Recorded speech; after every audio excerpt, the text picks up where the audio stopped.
Alam nyo ba na may dalawang uri ng relihiyon? Ito ang tatalakayin natin ngayon sa buhay ni Cain at Abel. At ito rin ay naglalarawan sa Gospel of Grace. May dalawang uri ng relihiyon sa mundo. Una, relihiyon ng sariling gawa. At pangalawa, ang pananampalatayang nakaasa sa biyaya ng Diyos.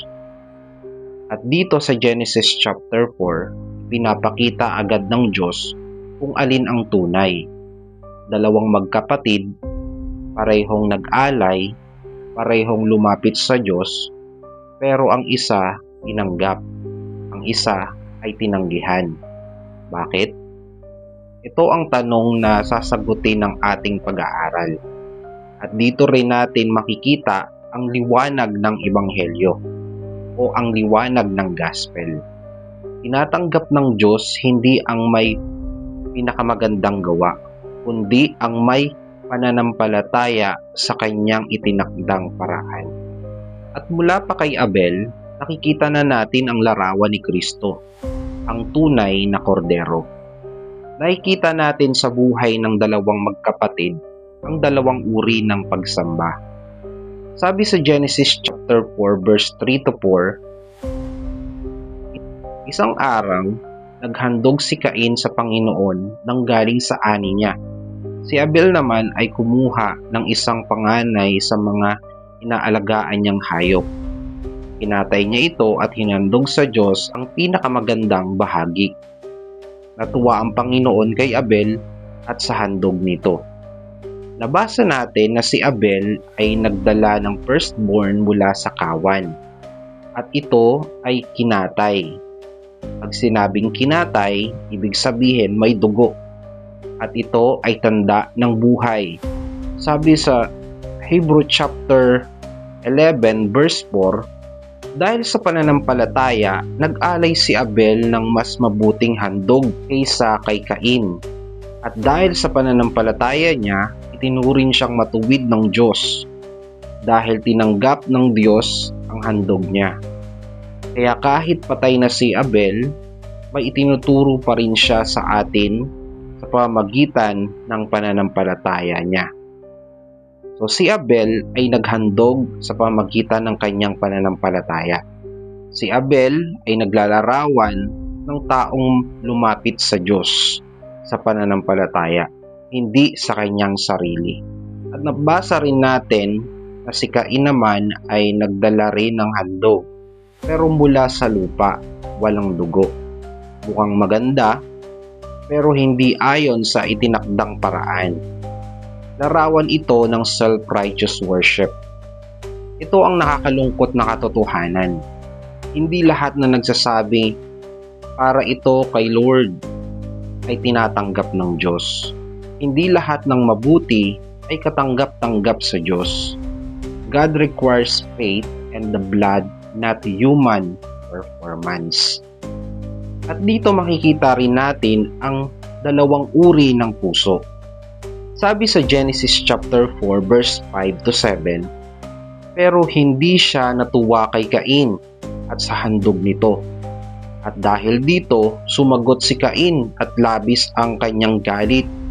Kaya tinanong siya ng Panginoon, ano ba ang ikinalulungkot mo? Bakit ka nakasimangot? Kung mabuti lang ang ginagawa mo, maligaya ka sana. Pero mag-ingat ka, dahil kung hindi mabuti ang ginagawa mo, ang kasalanan ay maghahari sa iyo. Sapagkat ang kasalanan ay katulad ng mabagsik na hayop na nagbabantay sa iyo para tuklawin ka, kaya kailangan talunin mo ito. Makikita natin na nagalit si Cain. Bakit? Dahil ang taong nakaasa sa sarili ay madaling mainggit, madaling magalit, madaling ma-offend, o ayaw magpakumbaba. Sinabihan siya ng Diyos, kung ginagawa mo ang tama, bakit ka nagagalit? Ang kasalanan ay naghihintay sa iyo, pero ayaw niyang magpakumbaba. Ayaw niyang tanggapin na mali ang kanyang paraan. Makikita natin na ang puso ni Cain ay larawan ng taong ayaw umasa sa biyaya. Mas gusto ang sariling paraan, sariling effort, sariling righteousness. Ito ang relihiyon ng mundo. Dito rin natin makikita ang dalawang uri ng dugo. Sabi sa Genesis chapter 4, verse 8 to 10, isang araw, sinabi ni Cain kay Abel, "Halika, pumunta tayo sa bukid." Nung naroon na sila, pinatay ni Cain ang kapatid niyang si Abel.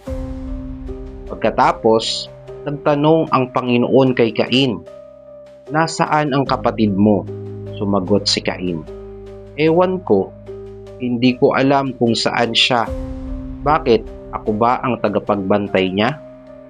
Sabi ng Panginoon kay Cain, "Ano ang iyong ginawa? Ang dugo ng kapatid mo'y parang tinig na nagmamakaawa na parusahan ko ang taong pumatay sa kanya." Una, makikita natin ang dugo ni Abel. Si Abel ay pinatay ng kapatid niyang nasa kadiliman. Ang dugo niya ay sumisigaw mula sa lupa. Ano ang sigaw? Hustisya, paghuhukom o justice. Pangalawa, makikita naman natin ang dugo ni Jesus.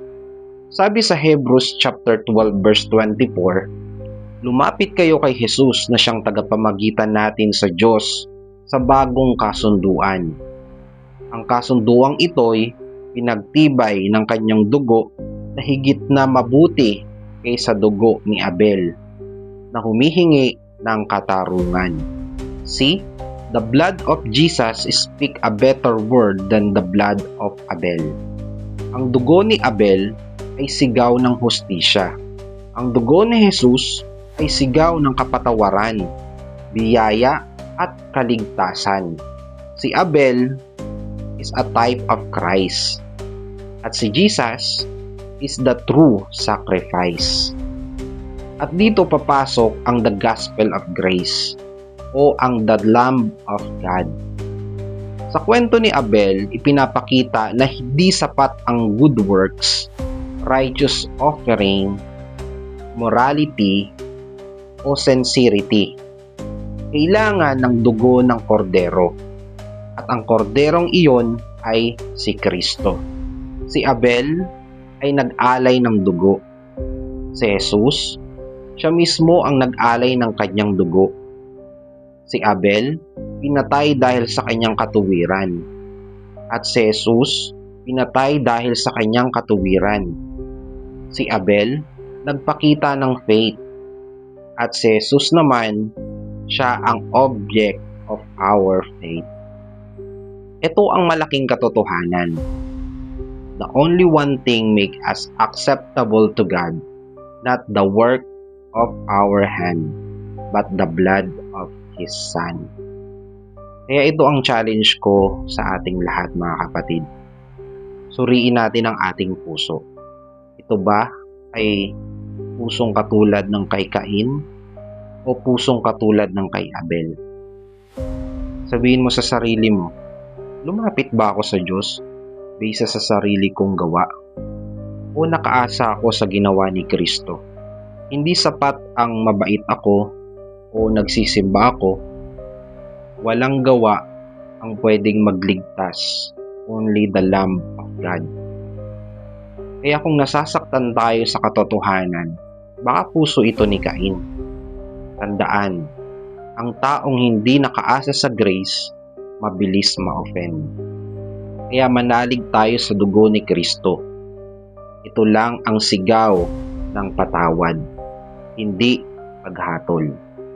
Mag-alay tayo ng buhay para sa Diyos, hindi para maligtas, kundi dahil ligtas na tayo.